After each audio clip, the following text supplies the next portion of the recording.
dispatched to a cardiac arrest or a CPR in progress. When we get there, determine that they're pulseless, right? And we're starting CPR, we get on the radio and say, confirmed cardiac arrest. Dispatch from AED, engine, whatever. This is a confirmed cardiac arrest. Do we have to say anything else? No, sir. No. Okay. As you get into this and as more people start showing up, they will try to give a short report to the medics just to try to give us an idea of what's going on. When this is extremely important is I need to know if you're doing CPR on a pediatric patient. Okay? And that comes into play because A, don't surprise me on that stuff because that just changes everybody's day. Okay? And I bring a different set of gear in with me. Okay? And when this happens is sometimes dispatch in the fray, parents are excited, everything's going on.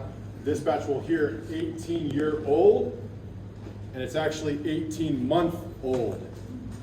So on your dispatch on your MBT, it'll say 18-month-old, CPR in progress. And you're like, okay, let's go to work, right? And then they'll even tell you, hey, dispatch, come and say, hey, AID 151, your CPR in progress is 18-year-old. You're like, okay, copy 18-year-old. They show up, it's an 18-month-old.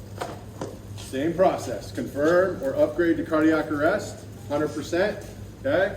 But then get on the radio at the same time. This is a confirmed cardiac arrest, pediatric patient, 18-month-old. Okay, because you gotta let us know, because I've got a whole other set of things I gotta worry about with that, right? Let all the incoming know, okay? So that's really important. Now we're dispatched to a 65-year-old male patient, unconscious, unresponsive.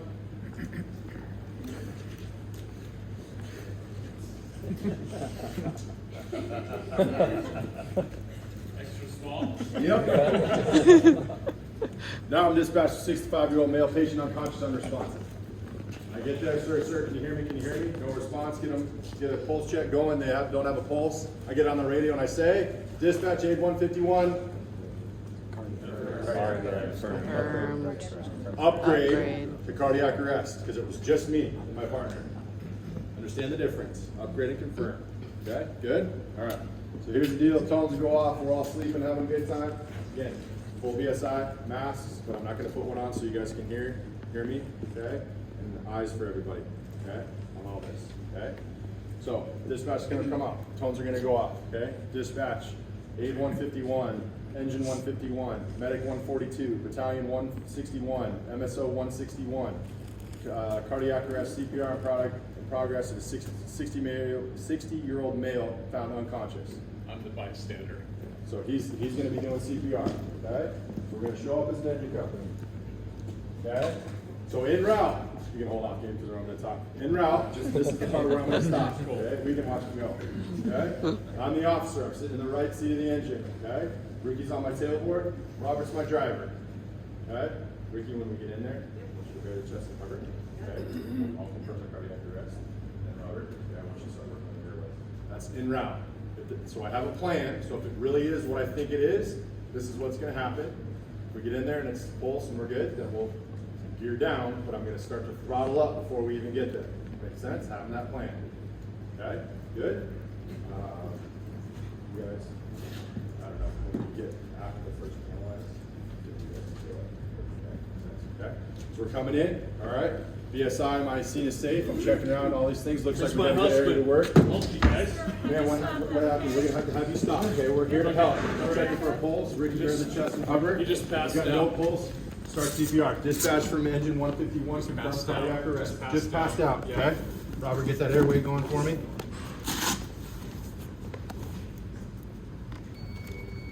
Stay clear. Let me know when you're at 30. Analyzing. Okay. Hold CPR. Hold CPR. Hover. Shock advised. Shock advice. Shock. Go. Shock delivery. Doc, this is Nick on engine 151. We've got a confirmed cardiac arrest. 60-year-old male patient was found unconscious, not breathing by the wife. Hey guys. Yeah. I want you to be my pulse checker, please. Brad, can you come in here and be the next CPR person? Hey, we're gonna keep this side open for the medics. Okay. Robert, you got the OPA in. Okay. Got a timer started. Okay.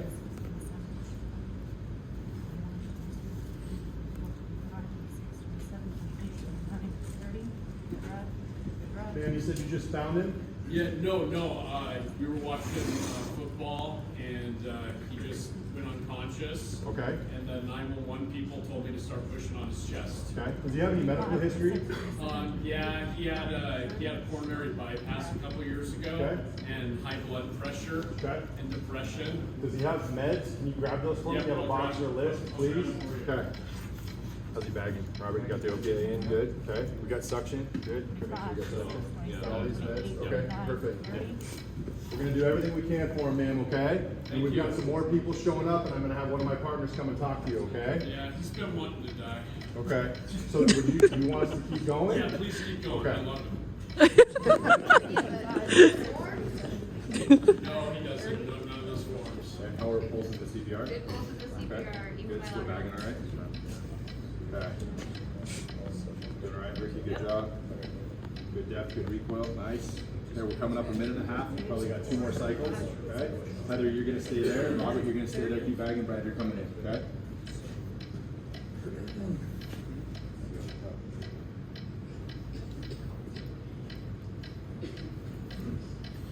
Doing good. We're at 145, Ricky, so you're gonna do one more after this one, okay? One more set of 30. Ricky, you're gonna move off to your right. So after this one, we're gonna stop. Don't bag on this one, Robert. Stop CPR. Say begin CPR. 26, 27, 28, 29, 30. Okay. Switch. Stay clear of Pulses without patient. CPR, no pulses. Analyzing. Okay. Hover. We're clear. Stay Everybody's clear clear. of Everybody's patient. clear. No shock No shock advised. advised. Do we have a pulse? No pulse. Start CPR. Begin CPR. good pulses with compression. Okay. Ricky, do we have a way to get out of here somehow? We got Mega Mover and stuff. We can get Yeah, out of we're here. on Mega Mover. Good. Dispatch and all incoming units, we have currently CPR in progress. We're starting our second round of compressions. We've got 1 shock on board.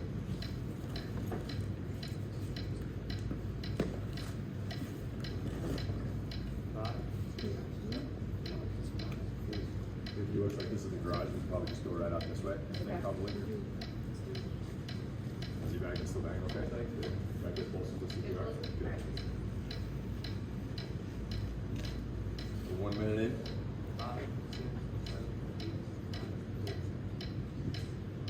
Good. We got good chest rise.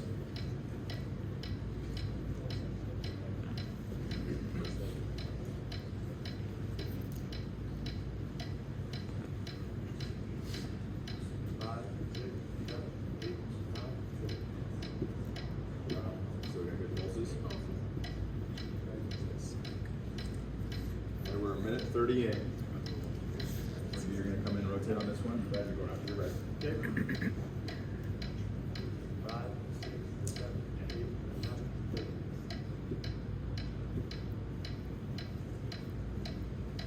Okay, so 15 seconds. You're gonna finish this one and do one more round of 30. Okay. No, one more. One more, Brad. Go back after this one.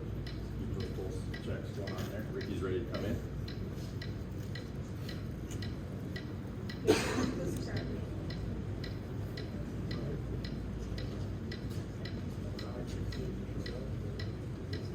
Okay, we're analyzing. Stay Everybody's clear set on of pulses. We have patient. pulses without CPR. Analyzing. No pulses. Okay, clear.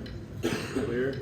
Stay clear of patient. Okay, we're clear. Shock Heather, clear. advised. Shock, go. Shock delivered. Okay, good. All right, stop. Stop, good job. Okay. You see how that went? How smooth that is? Is anybody freaking out? Maybe on the inside.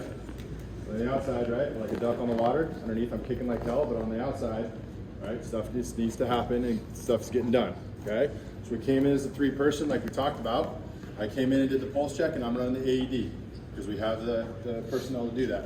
Okay? Ricky did a great job bearing the chest and hover, right? What did you notice though? How did we handle the loved one? We're trying to help. Ma'am, sir, we're here to help. We need to help. You need to move off for us, okay? You understand that? We got to take care of the family as well. And initially, it's kind of just literally just kind of push them out of the way a little bit, okay? Got them off, confirmed CPR, got it going, got on the radio, confirmed cardiac arrest because that's how we were dispatched. So I know that now the resources are going to keep coming. And that's about how long it's going to be. Other resources are going to show up. I'm trying to keep control. they understand, because they've all done this, as you will be understand and train, is I just need to direct little orders. Ricky's doing CPR. Brad, when you come in, you're going to be my next compressor. Firefighter Reed's going to be my femoral pulse checker, and I'm staying right there and kind of in charge. What did you notice that was really good that Firefighter McCollum did? He had his phone out and started a timer for me. So get your phone out, start the timer, and then I had a metronome, got that out. A lot of our FR3s in the field actually have a metronome in them. So when you open up the box, just turn the metronome on. Okay, and we'll teach you all about that stuff. Okay? When you open up your AED, okay, just remember this is the process of how you do it. Pulse, power, patches, puck. Those are the 4 things that need to get done. Checking a pulse. While I'm checking a pulse, I'm turning my AED on. When you open it up, it's not like the public ones, they don't turn on automatically. So you gotta turn it on.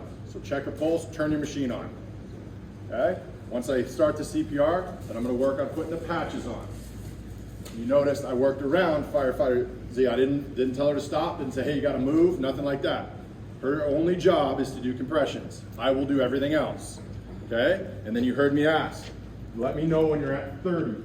Because we did not witness this collapse, so we got to prime the pump. I have to get at least 30 compressions on board to get that heart going again. She told me anytime after 30, we stop and analyze. Okay, so when she was at 35, 36, I said, all right, hold CPR, and I hit analyze, and we analyze the rhythm, okay? Then I'm going to clear my patient, make sure I don't shock anybody, okay? My hand goes right back to her hand and right on the button, okay? It says shock advised, I already cleared, shock, go. It's a verbal and it's a tactile. Shock, go. I'm telling her to go. Because by shock, right, we're sending it and it's instantaneous, electricity's gone, and then I tactily, because it's loud, stuff's going on, she's not paying attention, that's fine. Physically just tapping her to get her hands to start CPR again. Now we settle into 2 minutes. Robert worked on the airway. We're working on OPAs. We'll show you how to do that today. Then he's going to start bagging. And because there was 3 of us to start, right, I'm staying in charge. And Robert and Ricky are moving, right? They got there so quick, though, that they didn't have to rotate, but Robert and these guys will show you today, Firefighter Kerski will show you today how to do the 2-person rotation. But as the people showed up, we gave them roles. Firefighter Reed's whole job for the entire cardiac arrest is the femoral pulse. And we check it during the analyze. She keeps her hands on there, and the only time her hands came off was when I told her to clear. Clear, and she comes off just for a second, shock, and she's right back on.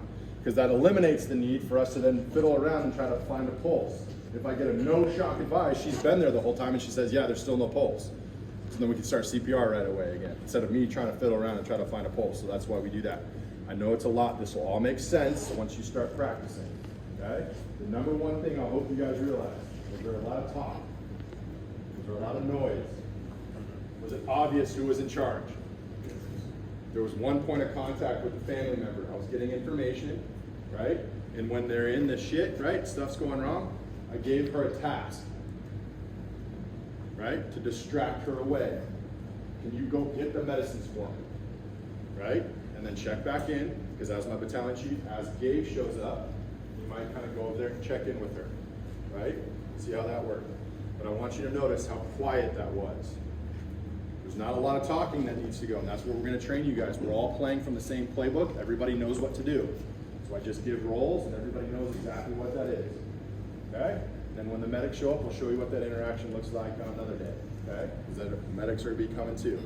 And then by being one person in charge and one person talking, Dave shows up, I have one interaction point. I give him all the information I just had. Hey, Gabe, we have a 60-year-old male patient who's unconscious, unresponsive. Wife witnessed him go down. We have 1 shock on board. We're starting our 3rd cycle of CPR. Awesome. I'll go talk to the wife. But I'm going to just tell you a quick thing in speaking to family members. Have a very experienced person let them know about death or impending death. Because last week or 2 weeks ago, I was on a cardiac arrest with Tess, firefighter Parkhouse, and the guy was pretty much, we were about to call him dead after about 30 minutes of working him. And so I went to the wife and she goes, I want to talk to him. She bent over and she's like, come on, you're a fighter, come on, live. And so everyone's doing CPR, you're probably doing compressions. So I go over then and tell her like, hey, he's died. I told her he's died because we just stopped. And then all of a sudden it was like, we have a pulse. Crap. Ma'am, I'm sorry, I just told you your husband, he died.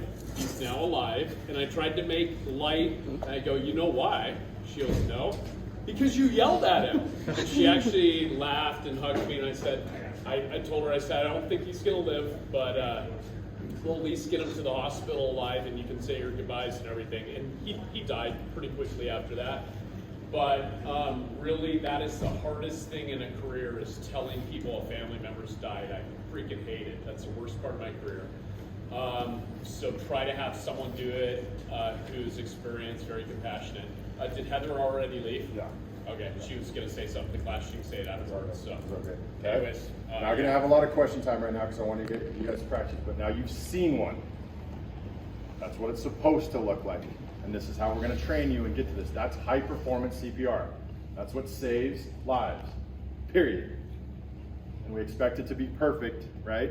And there was still some things we can clean. Every time we do one of these, there's always stuff that you can do again, even in training, right? But like Dr. Copa said, and like I've been telling you, we aim for the highest bar possible, and we're gonna try to hit it. And then once we hit it, we set it again and hit it again. Because no one dies in my rig. Everybody I touch is going home. That's my mentality. And if you think that way, you're gonna have a lot of success, right? If you think that way, you're gonna be successful, okay? Good? All right, so